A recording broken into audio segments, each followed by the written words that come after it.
Video ini hanya untuk mereka yang punya logika. Bagi yang tidak punya logika, skip aja.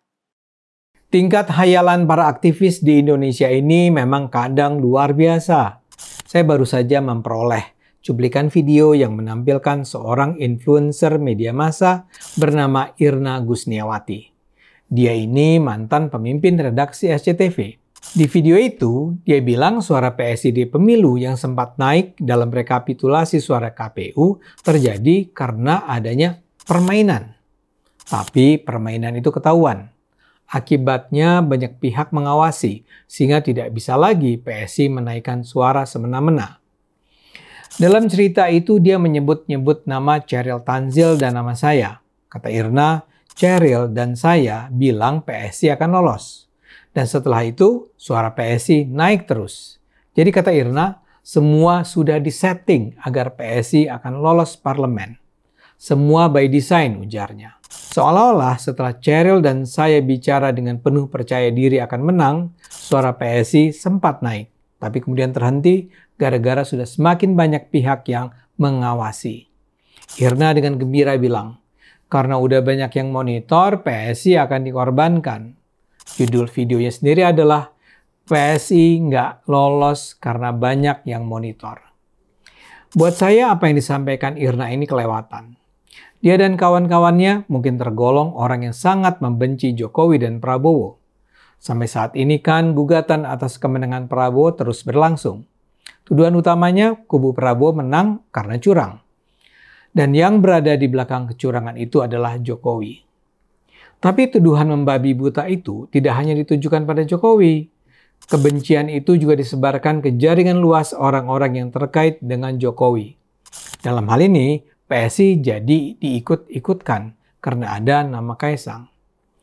Saking marahnya pada Jokowi, sampai-sampai Irna dan kawan-kawan percaya pada narasi yang mereka bangun sendiri bahwa Jokowi adalah penguasa jahat yang ingin mempertahankan kekuasaan melalui beragam cara. Di mata mereka, Jokowi adalah semata-mata keburukan. Karena itu PSI adalah sebuah produk dari konspirasi jahat yang dirancang Jokowi. Mereka tidak terima Prabowo jadi presiden, mereka tidak terima Gibran jadi wakil presiden, dan mereka tidak terima PSI masuk parlemen. Dalam bayangan mereka, Jokowi akan berjuang agar PSI lolos masuk parlemen dengan cara apapun. Mereka percaya bahwa PSI tidak mungkin dipilih oleh masyarakat dalam jumlah yang bisa melampaui parliamentary threshold. Tidak mungkin mencapai 4% suara. Dan sebetulnya sih harapan Irna dan kawan-kawan akan terpenuhi. Pada hari H hasil quick count menunjukkan angka PSI hanya sekitar 3%. Tapi itu ternyata tak membuat Irna dan kawan-kawan bahagia. Masalahnya kalau memang suara PSI di bawah 4%, maka tuduhan mereka bahwa Jokowi akan campur tangan untuk memenangkan PSI tidak terbukti. Suara PSI terlihat sangat lambat naik. Namun ternyata itu tidak cukup membuat mereka mengendurkan kebencian. Dan peluang untuk menjatuhkan PSI kembali terjadi ketika pada pekan akhir Februari, suara PSI sempat menunjukkan kenaikan konstan saat rekapitulasi suara KPU. Kenaikannya sih hanya sekitar 0,08% per hari, tapi di awal Maret akibatnya suara PSI mencapai 3,1%. Para pembenci Jokowi menuduh kembali kenaikan itu adalah permainan kotor. Sayangnya, karena ada banyak kesalahan penghitungan suara, website rekapitulasi suara KPU itu di-freeze. Nah, dalam konteks penghitungan suara yang sempat membeku itulah lontaran tuduhan terhadap PSI kembali dilontarkan.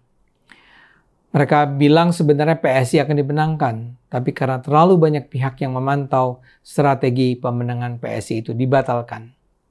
Itulah yang menurut mereka menjelaskan, maka pada perhitungan akhir PSI hanya bisa memperoleh 2,81% suara. Jadi kekalahan PSI bukanlah bukti bahwa Presiden Jokowi tidak memaksakan PSI lolos ke parlemen. Bagi mereka, kekalahan PSI bisa terjadi karena kerja para aktivis pro-demokrasi yang bisa mematahkan rencana busuk Jokowi. Kalau ditanya, apakah mereka bisa menunjukkan bukti bahwa PSI memang curang?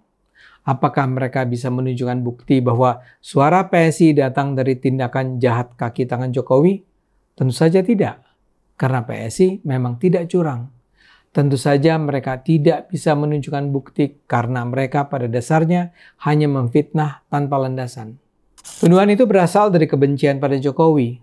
Mereka sangat percaya bahwa Jokowi tidak mungkin tidak jahat karena Jokowi pada dasarnya jahat. Mereka tidak percaya Jokowi akan membiarkan PSI bertarung secara terbuka di arena pemilu tanpa proteksi dan bantuan dari pusat kekuasaan. Karena itulah ketika PSI memang tidak dilindungi, mereka harus menciptakan kebohongan selanjutnya. Sampai-sampai nama Cheryl dan saya pun harus dikorbankan. Saya memang pernah menyatakan bahwa saya percaya bahwa PSI bisa mencapai suara minimal 4%. Keyakinan itu saya peroleh karena saya melihat ada begitu banyak caleg PSI yang kerja keras di lapangan untuk memperoleh suara. Saya melihat bagaimana alat peraga kampanye PSI menyebar luas di tengah masyarakat. Saya melihat bagaimana masyarakat menyambut gembira kehadiran Kaisang di mana-mana. Saya juga melihat ada banyak tokoh PSI yang tampil jadi pembicara, jadi juru bicara Prabowo, jadi influencer di ruang publik.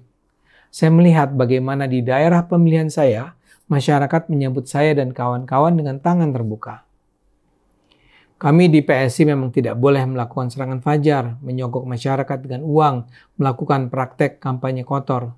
Tapi saya semula percaya bahwa dengan langkah-langkah bersemangat itu, PSI akan bisa mencapai angka 4%.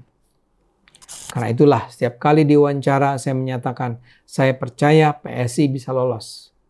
Sedihnya Sus Irna bisa-bisanya menganggap pernyataan saya itu sebagai bagian dari rencana settingan agar PSI lolos. Saya memang terlalu optimistis menganggap PSI akan lolos. Tapi itu tentu sama sekali bukan pertanda bahwa saya terlibat dalam konspirasi jahat memenangkan PSI. Bagaimanapun saya harus menyadari bahwa bagi mereka, penjelasan logis semacam ini tetap tidak akan bisa diterima.